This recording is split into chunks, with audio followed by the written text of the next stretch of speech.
maka terus berusaha. Ini kan tetap dari mulai direksi-direksi, bupati-bupati, gubernur, alim ulama, Dewan Syariahnya Ustadz Tengku Zulkarnain, Dr. Zulhendri Rais, kuat kita nih. Ini menengok pertanyaan ini nampaknya sedang lemah. Bangkitkan semangat. Allahu Akbar. Oleh sebab itu maka berjuang dalam proses perjuangan. Nanti kalau ditanya malaikat, kenapa kau tetap bertahan dalam proses perjuangan? Bismillah walhamdulillah summa salatu wassalamu ala rasulillah sayyidina wa maulana Muhammadin ibnu Abdillah. Allahumma salli ala sayyidina Muhammad wa ala alihi wa sahbihi wa mawala.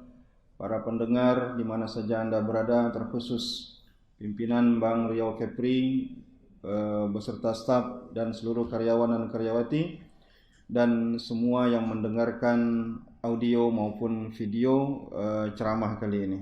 Semoga kita semuanya dilindungi oleh Allah Subhanahu wa taala dari segala keburukan, dan Allah senantiasa ridha terhadap waktu-waktu yang kita miliki, yang kita gunakan untuk menghambakan diri kepada Allah. Baik, pada pertemuan kali ini kita akan membahas satu pembahasan yang biasa dan sudah sering kita dengar. Satu pembahasan yang lumrah kita dengar terkhusus pada bulan Ramadan ini, yaitu tentang bagaimana pentingnya bagi seorang muslim untuk meningkatkan sifat kedermawanan secara umum dan terkhusus pada bulan suci Ramadan ini. Namun pada pertemuan kali ini kita akan membahas permasalahan ini mengutip untaian syair daripada Imam Syafi'i dalam kitab Diwan Al-Imam Syafi'i, tentang bagaimana Imam Syafi'i membuat syair-syair untuk menjelaskan tentang pentingnya bagi kita untuk menjadi orang yang dermawan, dan bagaimana posisi orang yang dermawan yang sesungguhnya di mata Allah dan Rasulnya dan dalam agama ini. Dengan harapan mudah-mudahan semakin sering kita mengkaji masalah ini, Allah akan menggerakkan dan menguatkan hati kita dan menggolongkan kita sebagai orang-orang yang senantiasa peduli dan peka terhadap kondisi orang lain. Sehingga dengan cara ini juga Allah akan menjadikan itu sebab untuk mendatangkan kebahagiaan dan ketenangan dalam diri kita semuanya. Saudara-saudariku yang dimuliakan Allah, kita akan membaca beberapa untaian syair. Dari sini nanti kita akan memulai ceramah kita.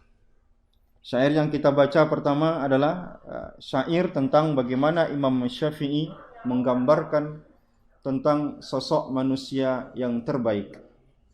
Kata Imam Syafi'i, "An-nasu bin-nasi madamal hayatu bihim, wa sa'du la syakka taratun wa habbatu."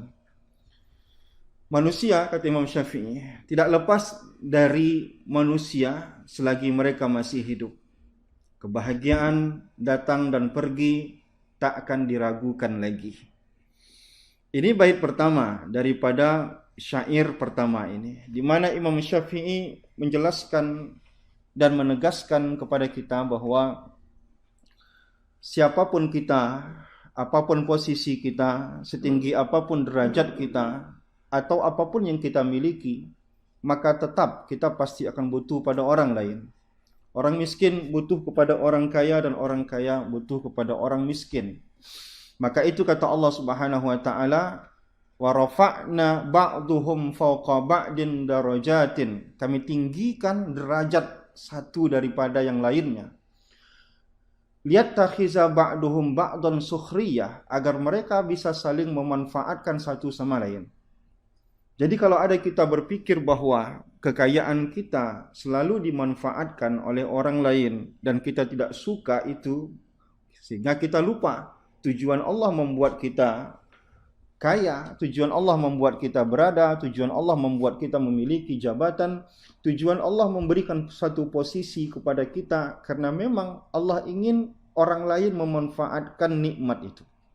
Jadi sesungguhnya kata Imam Syafi'i bahwa manusia itu tak akan pernah bisa lepas kebutuhannya kepada manusia lain. Selama hidupnya, manusia itu senantiasa akan butuh terhadap orang lain. Maka dari itu kata Imam Syafi'i, kebahagiaan datang dan pergi. Artinya apa? Seumur hidup kita pasti akan merasakan di mana ada momen-momen bagi kita mudah menjalankan hidup, dan ada juga momen-momen di mana bagi kita sulit untuk menjalankan hidup. Artinya tak selamanya lancar dalam semua urusan kita. Sehebat apapun kita, siapapun kita, tak selamanya urusan kita itu lancar. Dan kadang kita butuh orang lain yang mungkin selama hari ini menurut kita orang ini tak berguna. Tapi pada satu saat nanti Allah akan menunjukkan betapa orang itu sangat berguna bagi kita. Oleh karena itu kita tidak boleh menyepelekan orang lain. Meskipun dia mungkin tidak satu level dengan kita, tapi tetap kita harus memandang dengan kemuliaan. Wa afdalun nasi ma bainal wara rajulun tuqda ala yadihi lin nasi hajatu. Manusia yang paling utama di antara para makhluk adalah seseorang yang dari tangannya kebutuhan banyak orang terpenuhi. Di sini titik poin yang ingin disampaikan oleh Imam Syafi'i dalam syair ini. Imam Syafi'i menegaskan bahwa seberapa banyak pun harta yang mungkin sudah kita kumpulkan dengan kecerdasan kita, dengan kemampuan kita berbisnis, keberhasilan kita, atau tentang keberuntungan kita, tetapi tetap tidak menjadi tolak ukur apakah kita sudah lebih afdal dibandingkan orang lain. Karena di dalam Islam, orang yang paling afdal itu adalah orang yang paling bermanfaat untuk orang lain. Khairun nas anfa'uhum linnas, kata Rasulullah. Sebaik-baik manusia itu ketika dia menjadi orang yang paling bermanfaat untuk orang lain. Maka kalau posisi kita, mungkin kasta kita rendah di hadapan manusia, tetapi banyak orang yang memanfaatkan kehadiran kita. Mungkin bukan uang kita, tapi keringanan tangan kita membantu orang lain. Atau dalam keadaan susah pun kita tetap memikirkan kondisi orang lain. Maka orang seperti ini di mata Allah afdalun nas. Atau kita bahasakan dengan bahasa kita sebagai manusia-manusia yang terbaik. Maka ini bisa kita jadikan cerminan, dan orang seperti ini memang banyak kita temukan di tengah masyarakat kita. Keberadaannya tak berguna untuk orang lain, padahal posisi dia di kantor itu mungkin tinggi. Mungkin di kantor itu posisi dia adalah pejabat-pejabat yang luar biasa tingginya, tetapi ke bawahnya dia tak bermanfaat untuk orang lain. Maka orang seperti ini bukan orang terbaik. Meskipun di kantor itu mungkin posisinya rendah dari segi pangkat dan segala macam, tetapi kehadirannya selalu bermanfaat. Orang inilah orang yang paling afdal di sisi Allah Subhanahu wa taala. Dan inilah yang disebut oleh Rasulullah, khairun nas anfa'uhum linnas. Sebaik-baik manusia adalah yang paling bermanfaat untuk orang lain. Ingat, bermanfaat itu bukan berarti kita selalu memberi orang lain uang, ya. Tapi jasa, ya, dengan jasa tenaga kita pun akan membuat kita menjadi orang-orang yang terbaik. Maka kita perlu mengevaluasi. Jangan-jangan kita merasa kita hebat, tapi di mata Allah kita adalah orang yang paling hina. Na'udzubillah summa na'udzubillah. La tamna'anna yadal ma'rufi an ahadin ma dumta muqtadiran fasa'du taratu. Sungguh jangan halangi tanganmu untuk melakukan kebaikan selama kamu mampu, maka kebahagiaan akan datang silih berganti. Ini dia. Ini masih berkaitan dengan syair yang pertama tadi. Selagi tangan kita mampu untuk memberikan manfaat untuk orang lain, berikan manfaat untuk orang lain. Maka kita lihat bagaimana sahabat-sahabat Rasulullah SAW. Mereka mengajarkan kepada kita, mereka tidak hanya berbuat baik ketika mereka dalam keadaan punya, tapi dalam keadaan sulit pun mereka tetap akan membantu dan memikirkan kondisi orang lain. Dan inilah yang menjadi alasan bagi Nabi Musa alaihissalam ketika Nabi Musa mendoakan Qarun, ya. Qarun ini adalah orang yang miskin tapi membantu orang lain luar biasa. Hanya saja kemewahan tidak mampu untuk dia hadapi sehingga dia istidraj oleh Allah Subhanahu wa taala. Artinya apa? Kebahagiaan kata Imam Syafi'i selalu silih berganti. Oleh karena itu, jangan pernah kita merasa puas Kalau hari ini kita dibahagiakan oleh Allah, sedetik kemudian kita bisa menjadi orang yang paling susah dibandingkan dengan orang lain. Jika hari ini pangkat kita paling tinggi di kantor ini, bisa jadi besok kita orang yang paling rendah di kantor ini pangkatnya. Kalaulah hari ini kita orang yang paling dimuliakan oleh Allah di tengah masyarakat, besok jadi Allah bukakan aib kita orang yang menjadi terhina di tengah masyarakat. Oleh karena itu, kita butuh orang lain. Washkur fadaila sun'illahi isju'ilat ilaika la laka indan nasi hajatu. Oleh karena itu, bersyukurlah atas anugerah Allah Ta'ala yang telah dijadikan dan ditetapkan kepadamu, sedangkan engkau tidak memiliki hajat kepada manusia. Qad mata qaumun wa ma matat makarimuhum wa asha qaumun wa hum fin nasi amwatu. Telah banyak kaum yang mati tetapi kemuliaan mereka abadi. Di sini penting untuk kita pahami ya. Dan banyak pula kaum yang hidup tetapi di sisi manusia laksana orang-orang yang telah mati. Saya selalu menceramahkan tentang sebuah syair daripada Ahmad Syauqi, seorang penyair terkenal Mesir. Syair yang dikutip oleh Buya Hamka. Ya, kata penyair ini apa? Irfa' li nafsika qabla mautika zikraha, fa zikru lil insani umrun sani. Manusia itu punya umur kedua. Umur kedua itu yang menentukan apakah umur ini panjang atau pendek. Panjang atau pendeknya umur itu tergantung nanti kelak apa yang akan tetap mengalir di dalam kubur kita.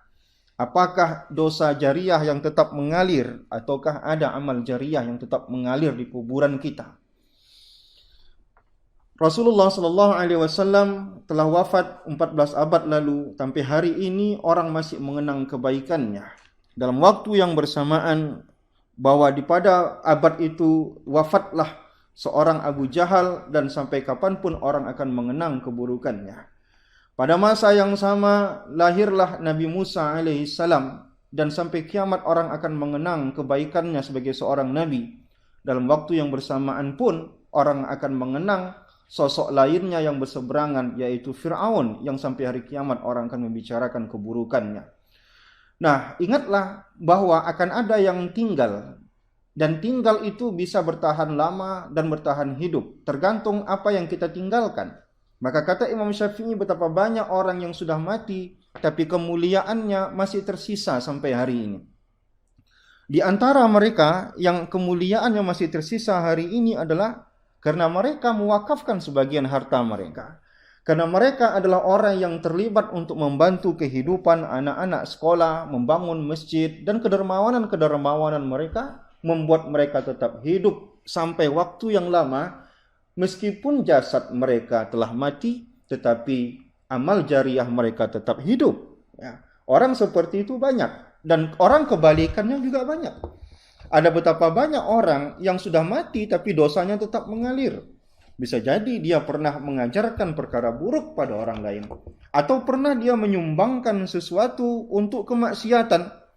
Dia mungkin pernah bantu orang untuk membangun tempat-tempat maksiat, maka selama tempat maksiat itu ada, dia juga akan mendapatkan jariah, tetapi yang berjariah untuk dia adalah dosanya. Maka kita perlu, usia kita tidak lama, tapi yang perlu kita pikirkan adalah bagaimana usia itu bisa panjang. Bagaimana memanjangkan usia itu? Pertama, ilmu apa yang telah kita ajarkan kepada orang lain, apakah kebaikan atau keburukan. Yang kedua, fasilitas apa yang telah kita sedekahkan, kita wakafkan untuk dijadikan tempat orang berbuat amal atau tempat orang berbuat maksiat. Maka dari situ kita akan beranjak kepada syair lainnya, bagaimana penting bagi kita untuk menjadi orang yang dermawan dalam hidup kita. Kata Imam Syafi'i, iza lam tajudu wal umuru bikum tamdo wa qad malakat aydikumul basta wal qabda. Jika engkau tidak dermawan, maka urusanmu akan lewat. Engkau sungguh memiliki keluasan rezeki, namun engkau enggan bersedekah. Ini ada orang banyak seperti ini ya. Makin banyak uangnya, makin tidak mau dia bersedekah, karena dia takut berkurang nominal rekeningnya. Famaza yurajja minkum in azaltum wa addatkumud dunya bi an yabiha adda. Apa yang kau harapkan jika dunia ini meninggalkanmu dan menggigitmu dengan gigi taringnya? Wa tastarji'ul ayyamu ma wahabatkumu wa min 'adatil ayyami tastarji'ul qarda. Waktu akan meminta kembali apa yang telah diberikan kepadamu, karena waktu memiliki kebiasaan menagih apa yang telah dia utangkan kepadamu.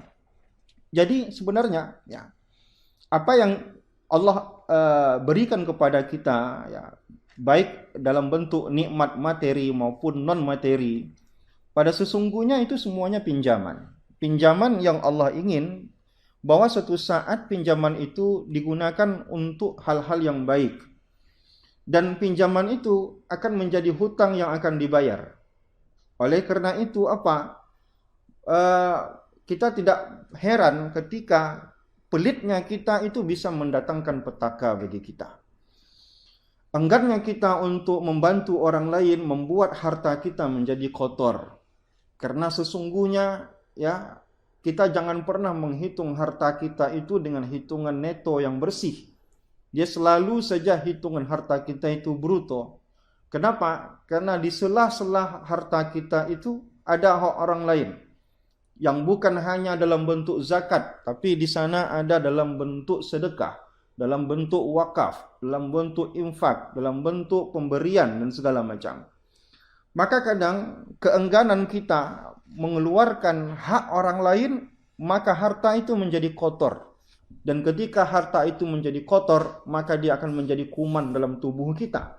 Dia akan menjadi hal yang akan mendatangkan keburukan. Oleh karena itu jangan pernah bangga ya. Karena kita pelit, uang kita banyak, itu tandanya uang itu suatu saat akan menagih kita. Kenapa hak orang tidak diberikan? Kenapa hak alam tidak diberikan? Kenapa hak agama tidak diberikan? Maka suatu saat dia akan menagih. Maka pada saat itu jangan heran jika petaka-petaka pun muncul dalam diri kita karena kepelitan kita. Maka hati-hati, semuanya ada zakatnya. Zakat dalam artian maknawi ya. Bahkan jabatan kita pun itu ada zakatnya. Wajabat alayya zakatu ma malakat yadi wa zakatu jahi an u'ina wasfa'a. Wajib bagiku untuk menzakati apa yang aku miliki, dan zakatnya kedudukanku adalah aku harus memberikan bantuan dan pertolongan pada orang lain. Ini zakat ya. Kita tak bicara masalah zakat harta, tapi kita di sini bicara masalah zakat kedudukan, zakat kemuliaan, zakat posisi di tengah masyarakat, zakat pengaruh kita di tengah masyarakat. Zakat itu apa? Zakatnya adalah bagaimana orang bisa memanfaatkan kedudukan kita. Bagaimana orang-orang miskin bisa menyuarakan suaranya melalui kita. Bagaimana orang-orang yang susah bisa melalui wasilah kita mendapatkan bantuan dan segala macam. Maka oleh karena itu ini zakat ya. Kita tidak bicara masalah zakat materi, tapi kita bicara masalah zakat non materi. Fa in su'ilta fajud wa illam tastati fajahad bi juhdika kullihi an tanfa'a. Jika engkau dimintai maka dermawanlah. Jika tidak mampu maka berusahalah sekuat tenaga agar engkau bisa bermanfaat. Baik, tidak semua orang punya uang. Tidak semua orang punya pengaruh bisa menggerakkan orang banyak untuk menyumbang. Tetapi apapun, sekecil apapun, sekuat tenaga kita bisa membantu orang dan bermanfaat, maka bermanfaatlah. Setidaknya sebagai ustadz yang miskin, kita mampu untuk menyuruh orang ataupun menasihati orang untuk bersedekah. Setidaknya kita sebagai rakyat biasa bisa menggugah hati orang dengan berbagai cara agar dia bersedekah. Maka bermanfaatlah. Setidaknya kita tidak mampu menyumbang, tetapi menyediakan kotak sumbangan kita bisa. Maka orang seperti ini dia menjadi wasilah orang berbuat kebaikan. Sekali kita menjadi wasilah berbuat kebaikan, kebaikan itu akan memercik pada diri kita. Inna unasan mafatihu lil khair. Kata Rasulullah, manusia itu ada yang miftahul khair. Fatuba liman ja'alallahu fi yadihi miftahul khair. Beruntunglah orang yang di tangannya ada miftahul khair. Miftahul khair itu apa? Ya dia tak punya sumbangan di kantong dia, mungkin uang terbatas, tapi menggerakkan orang untuk menyumbang dia bisa. Di sini mungkin posisi kita tidak sebagai orang yang bersedekah, tapi kita bisa menjadi kotak-kotak amal, kita bisa menyediakan kotak-kotak amal sehingga orang lain bersedekah. Dan itu juga mendatangkan manfaat. Karena semua orang bisa menjadi orang soleh. Menjadi orang kaya, kita bisa menjadi orang soleh. Menjadi orang miskin pun, kita bisa menjadi orang soleh. Semua kita ada di posisinya masing-masing. Yang celaka adalah ketika Allah anugerahkan kepada kita suatu nikmat, tapi nikmat itu menjauhkan diri kita kepada Allah. Kita lupa semua yang Allah berikan kepada kita itu adalah hutangan. Ketika Abu Dahda mendengarkan Rasulullah membaca sebuah ayat, A'udzubillahi minasyaitonirrajim. Man zallazi yuqridullaha qardan hasanan fayudha'ifa lahu ad'afan katsira. Barang siapa yang memberikan hutang kepada Allah, maka Allah akan bayar hutang itu sebanyak-banyaknya. Maka Abu Dahda bertanya kepada Rasulullah, "Ya Rasulullah, apakah betul Allah berhutang?" Ya, tapi ini maknanya maknawi, bukan materi ya. Kata Rasulullah, betul, Allah berhutang. Artinya apa? Setiap uang yang kita keluarkan, sekecil apapun, Allah anggap itu sebagai hutang dan Allah akan bayar. Abu Dahda yakin, jika Allah membayar, maka bayaran Allah itu pasti lebih banyak. Kata Abu Dahda, "Ya Rasulullah, aku punya 2 kebun ya Rasulullah, ambillah." Kata Rasulullah, "Jangan semua, satu saja. Satu untuk kehidupan keluargamu, satu untuk kita wakafkan di jalan Allah." "Tidak ya Rasulullah, ambil dua-duanya. Saya mau itu diwakafkan kepada Allah Subhanahu wa taala." Maka kata Rasulullah, Abu Dahda masuk surga gara-gara ini. Lihatlah bagaimana keyakinan daripada sahabat Rasulullah sallallahu alaihi wasallam. Talha bin Ubaidillah menangis sejadi-jadinya. Lalu istrinya bertanya, "Suamiku, apa yang membuatmu nangis?" Kata Talha bin Ubaidillah, "Aku khawatir di rumah kita terlalu banyak uang. Aku khawatir kalau aku mati nanti bagaimana? Bagaimana mempertanggungjawabkannya di sisi Allah Subhanahu wa taala? Aku mati dalam keadaan di rumah banyak uang." Maka kata istrinya yang beriman, ya, "Luar biasa suamiku, ya, kasih saja sama orang lain, selesai urusan kita." Maka besok harinya Talha bin Ubaidillah membawa hartanya dalam keranjang dan berikannya kepada orang lain. Lihatlah bagaimana mereka tidak begitu mementingkan kehidupan duniawi mereka. Dan sampai bisa kita katakan bahwa mereka membenci kehidupan dunia dan mereka lebih suka hidup fakir. Dan mereka-mereka yang kaya lebih suka menghabiskan uang mereka di jalan Allah Subhanahu wa taala. Mudah-mudahan semua yang mendengarkan ceramah ini secara singkat, ya, mudah-mudahan menggugah dan tergugah untuk senantiasa, ya, bermanfaat untuk orang lain dengan segenap posisi kita. Baik posisi kita sebagai orang kaya maupun posisi kita sebagai orang miskin. Kita berdoa kepada Allah, semoga kita senantiasa bermanfaat untuk orang lain. Terakhir, jaga kesehatan, tetap bersyariah. Assalamualaikum warahmatullahi wabarakatuh.